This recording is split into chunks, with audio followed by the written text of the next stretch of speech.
When we last looked at Verruckt, Jim4495 held the world record on Verruckt, and it was set at 1,318, which is an incredible number.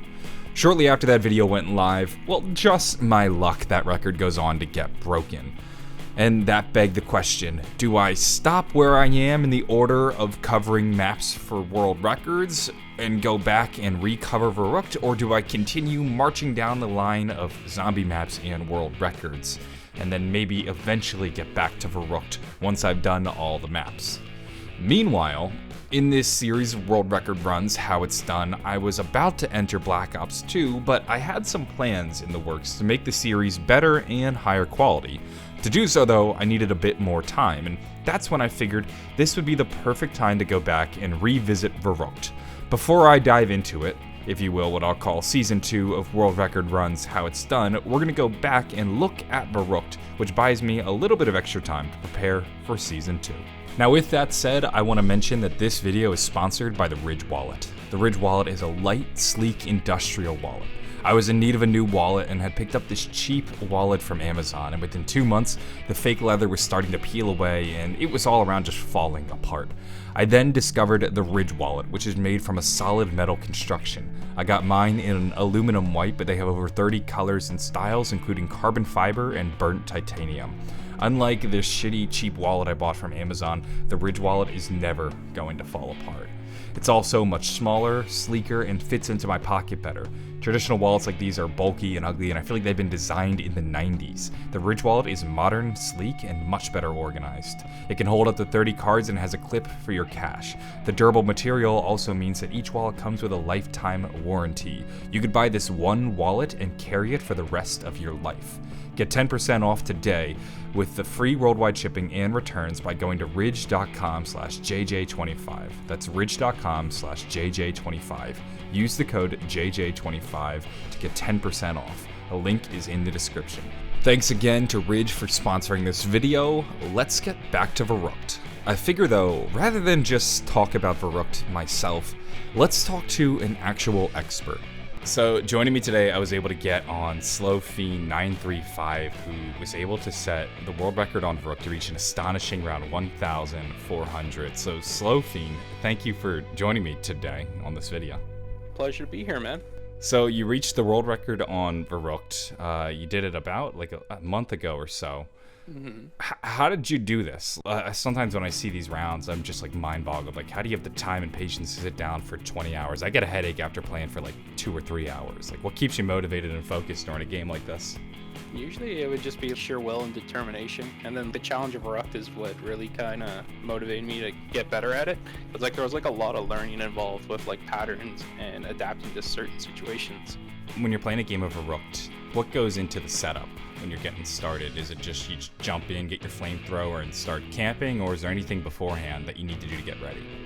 It really depends on like how you want to play, right? You can play on like more of a survival based or like more of a speedrun based on like how experienced you are with the map. Just because Verruckt hasn't been to reset yet, you're able to just play for either or. Usually what I would do is I would open up Jug Side, and from Jug Side, I only open up the power. I don't open up the speed cola because speed cola doesn't really help me in like later rounds. So usually what my setup would usually be like would be MP40, bouncing betties, and flamethrower for like a safer approach, for like maybe like a casual safer player. And then for like someone on the speedrun side, like maybe ray gun, and then hold the ray gun to like round 60 or 70 based on your drops and whatnot, instead of the MP40. And then after that, once a ray gun can't kill anymore, or it's like taking way too much ammo to kill and you're running out of ammo anyway, then you just change the MP40, and then from there you just use the MP40 and the flamethrower. Now you said that you keep the door to speed cola shut. Is that essential, or could any player open that if they really wanted to? You could open it up, but like if anything, it kind of just hurts you in the long run. Mm-hmm. Just because of you're pretty much enabling another spawn, which could mean you could get a late spawn, and like all it takes is like a late spawn Verruckt runner to just show up at a doorway and at the right place at the right time, and you're just kind of like dead, right? Yeah, that makes sense. So how many times did you attempt to make this run, and kind of what went into learning Verruckt? Well, I believe leading up to that game, I probably played around 15 to like 17 games. I was ranging rounds from 200 to 500, and then eventually I got a 900, and then from the 900, that's when I knew I could get it. I ended up dying that game, obviously, and I eventually got the 1400 game. So over time, I just learned how to read the patterns more, and then really look over my VODs to how I could improve, what could I do to improve. And I also looked at Jim's game and also Cell's game, the guys who had previous world records, on like what they did in certain situations, and then how I could borrow some of their strategies and then use it to my advantage, I guess. That's cool. So you're just, I guess, dissecting the film with the previous runners before you. I like that idea. Yeah, just to see what they did in scenarios, right? I guess like one of the examples I can give you is sometimes when the zombies get stuck in the staircase at the window, they get stuck there for a bit, but then some will jump through, but then they'll be stuck there. But there's a couple situations that can occur there. That's why I usually bring the horde into STG area, because then I know if they do jump through, then I won't get, flanked by them, because you don't know what kind of runner it is until it's inside. So you got that 900 game. You felt like you were ready.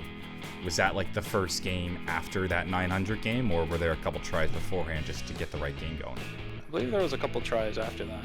But then once I had that game, it probably took me about a week and a half-ish to complete.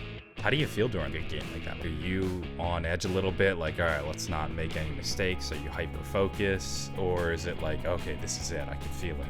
I would say, like in your words, hyper-focused, because like you have to be very attentive on Verruckt. You're usually looking at a lot of visuals. For example, when I have the trap on and the zombies are coming and they're dying through the trap, I'm listening for usually the last couple zombies coming, and then I'm also looking visually at the zombies in front of me. I'm looking at like the amount of hits I get, but I'm also looking at the amount of zombies that sometimes run down the stairs, and those ones go to spawn. So sometimes at the wrong times, what could happen is when the trap's done and those zombies are running back to spawn, sometimes they meet you when you're going that way. And if you're not prepared for it, or you're not like attentive enough to see it, and they'll they'll surprise you.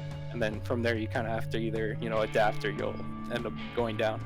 Going into a bit of the strategy on this game, for those that haven't seen my last video on Verruckt, would you mind covering the basic strategies for this map when it comes to normal rounds as well as insta-kill rounds?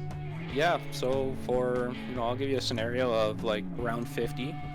Pretty much what you do is you would stand at the grenade area, where kind of like where double tap is in the trap, where and also where the window is, and pretty much from the starting of the round, you just wait for the zombies to come in. Or when they're coming over the window, you kind of just back off and turn on the trap, and then from there you just keep rebuilding the window and using the flamethrower, and just like kind of like make sure you're moving like back and forth.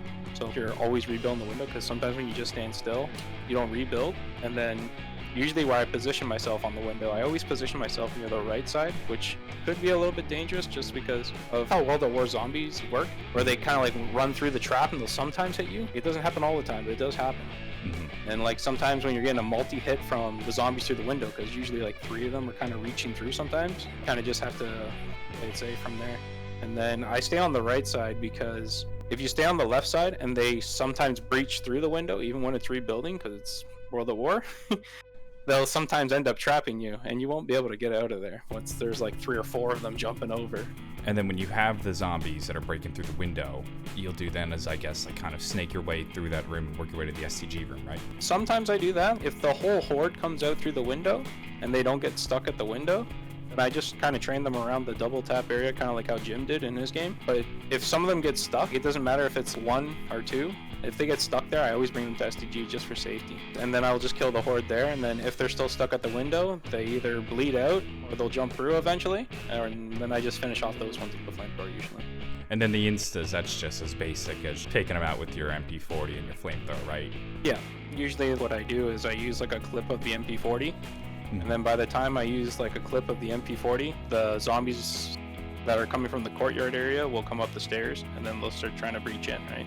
So then from there, I just use the flamethrower. So the game ended at around 1400, and I know you didn't go down. Would you mind explaining what went on to end the game, or how it ended? Yeah, for sure. Pretty much what happened is, I believe that 1352 to 1400 is when I went on a sleep break, and then when I woke up in the morning to play again, like right when I unpaused, the screen pretty much froze, and then it pretty much gave me one of those browser crashes sort of one of those.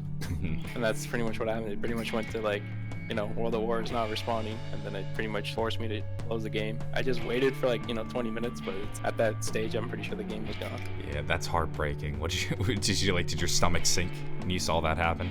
I don't know. I was pretty happy with the result that I got, because being the second person achieving past 1,000 is pretty nice. So, and plus I got world record, so it's better than like crashing on like 1317 or something, Yeah, that makes sense. So I guess that's how you were able to set the record. I know Jim 4495 was able to reach 1318 in about 20 hours, which was the previous record. You did it in 22. Is there anything different between your game and his game that caused that difference of 2 hours, or is it just kind of a little bit of coincidence? I think it could have been maybe I was overheating my flamethrower more often, or maybe I was running STG more. And I was just, in general, once I hit around like 1200, I started to play really safe. So like, just because I didn't want to lose the game at that point. That's about it off the top of the head. And so you were playing on PC. Is there anything different in terms of like PC and console? The main thing, like the reason why I played on PC is because you're able to change your field of view, which is like incredibly useful on Verruckt. Specifically, it's probably like the most useful tool you have over console.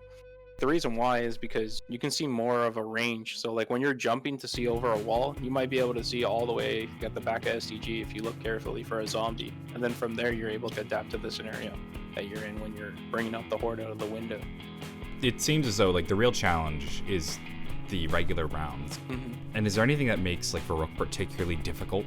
I would say like the things that make Verruckt difficult are the Verruckt runners. Those are like the main threat, because they're only on that map and they're not on any other game. They are like pretty much as fast as your forward moving speed, but not as fast as your sprinting speed. So, and then I guess the flying zombies are also like a pretty bad threat.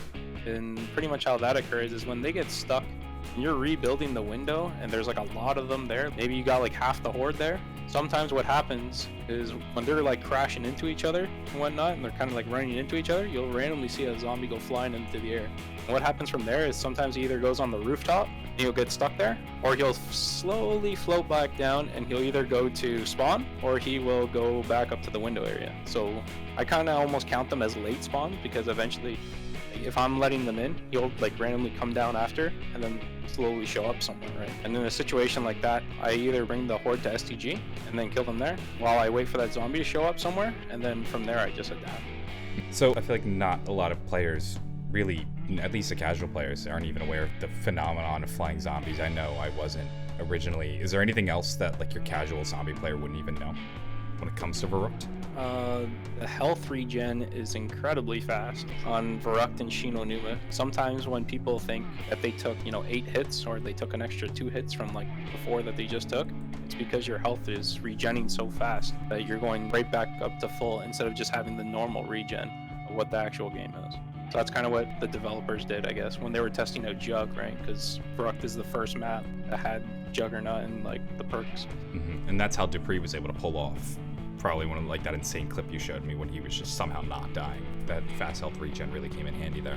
Yeah, for sure. Definitely a crazy escape on his end. Where do you see the future of Verruckt going? Do you think we'll ever see the day when somebody is able to reset this map? Do you think there's room for improvement in terms of efficiency or safety? I definitely think you can hit 2K, maybe reset, but it's definitely going to be hard. That's what I'm kind of like aiming for myself, so. Would you say that's what's next for you? Or do you have any other plans in mind for a future run?